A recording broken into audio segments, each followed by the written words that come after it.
여러분, 오늘은 2022년 3월 9일, 오늘이 지나면 내일 아침이 되면 대통령의 당락이 결정이 되겠죠. 대통령이라는 말, 이제 귀에 딱지가 앉을 정도로 들은 말인데, 이 말이 도대체 어떻게 생긴 말인가에 대해서 말씀을 드리고자 합니다. 우선 그 미국의 최고 통수권자, 그러니까 워싱턴부터 시작해서 프레지던트라고 불렸습니다. 이것이 이 한자문화권에 처음 알려왔을 때 이것을 어떻게 번역을 하느냐, 이렇게 해서 대총통 혹은 대통령, 이런 용어들이 생겼습니다.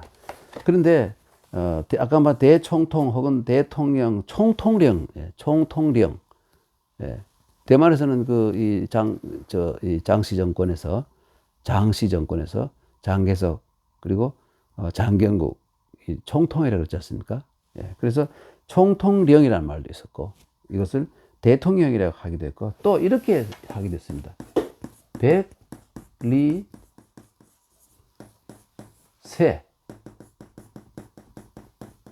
백리세 천덕. 이거 어렵죠? 이거 뭐냐? 벌리사이 텐더. 여러분, 벌리사이 텐더. 이 프레지던트를 음력을 해서 또 이렇게 쓰기도 했습니다. 음력을 해서 이렇게 쓰기도 했는데, 너무 어려운 글자들을 많이 쓰는 바람에 도태되어 버리고, 총통이 살아남았죠. 총통령은 사라지고 총통은 살아났고, 또 대통령은 또 중국이나 일본에서는 없어졌는데 우리나라에는 살아남았죠. 이것은 바로 이 대통령이라고 이 프레지던트를 대통령으로 번역한 사람은 이 왕도라는 학자였는데, 왕도 개혁사상가예요. 중국의 개혁사상가였는데, 이 사람이 1875년에 이 양반이 프레지던트를 대통령이라고 번역한 적이 있습니다. 그러나 중국에서는 별로 쓰이지 않고, 일본에서 쓰이지 않고, 우리나라에서만 이것이 쓰여져서 계속 유지되고 있었죠. 그런데 이 대통령이라는 건 사실 알고 보면 말입니다. 이 통령, 혹은 총통, 대통령이라는 말은 이 프레지던트에 처음 나온 거지만 그 전에 통령이라는 말이 있었습니다. 그리고 총통이라는 말이 있었고, 통령은 한 800년 전인 12세기 때 송나라 때부터 있었던 말입니다. 군대에서 군직입니다, 여러분. 사단장, 군단장 이런 뜻이에요. 그리고 총통은 청나라 때부터 있던 관직 이름이었습니다. 그러니까 이 대자는 우선 여러분 알다시피, 대자는 사람이 이제 크게 팔을 벌리고 있는 모양이죠. 그렇죠?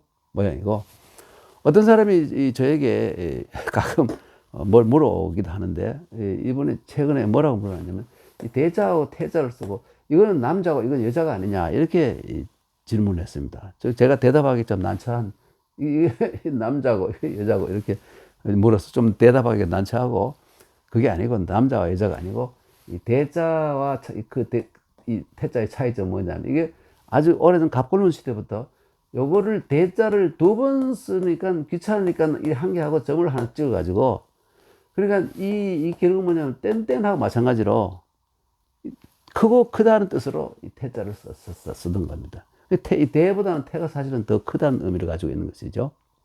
혼용되기도 합니다만은. 그렇게 된 글자가 대자이고, 그러니까 어른이 사지를 벌리고 서 있는 모양이 이게 대자이고, 그 다음에 이 통자는 요거는 실명자죠. 그리고 가득할 충자, 이렇게 통자를 쓴 것인데, 이것은 뭐냐면 이 실을 손에 가득 웅켜쥐다, 이런 뜻입니다. 실을 손에 가득 웅켜쥐다.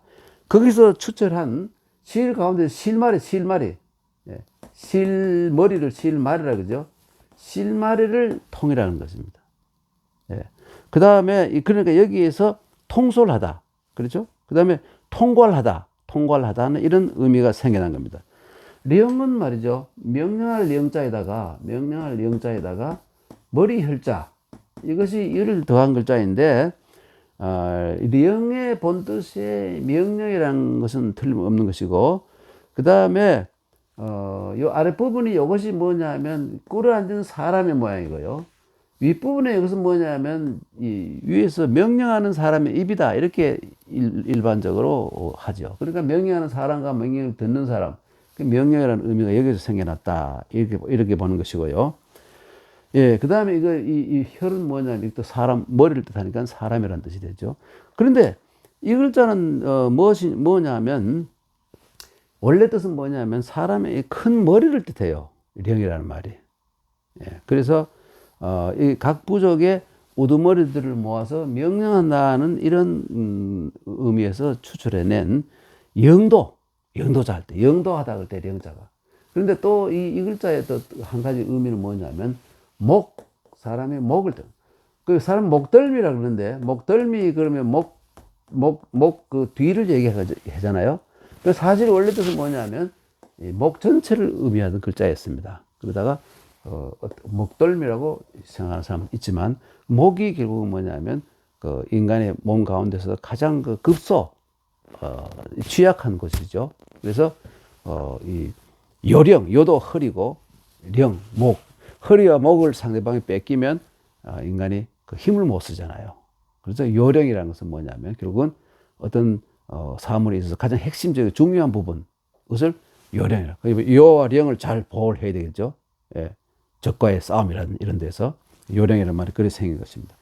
하여간 그래서 이 령자는 원래 그 목을 뜻하는 것이었는데 영도하다는 의미가 생겼습니다. 그런데 결국은 이 어원으로 본다면 이것은 이 최고회의 주재자라는 의미를 가진 이 프레지던트가 이 군왕을 의미하는 어떤 이 독재적인, 그렇죠? 그런 모든 권력을 이 손에 옮겨진 대통령이라는 번역하는 것은 좀 적당하지 않는 것이 아닌가, 이렇게 주장하는 사람이 많습니다. 말씀드렸습니다만은 통령이라는 것은 바로 군직이었습니다. 사단장이나 여단장 정도밖에 안 되는, 대자를 붙여도 총사령관 이 정도밖에 안 됐을 거예요. 그런데 하여튼 여러분, 이제 시대가 많이 바뀌었으니까요. 우리 이제 대통령도 이제 좀 재고해 볼 때가 되지 않았느냐. 예, 너무 강압적이고 권력 어떤 독재를 할 수 있는 길을 열어놓은 것 같기도 하고, 그래서 제 생각하기에는 이 국민대표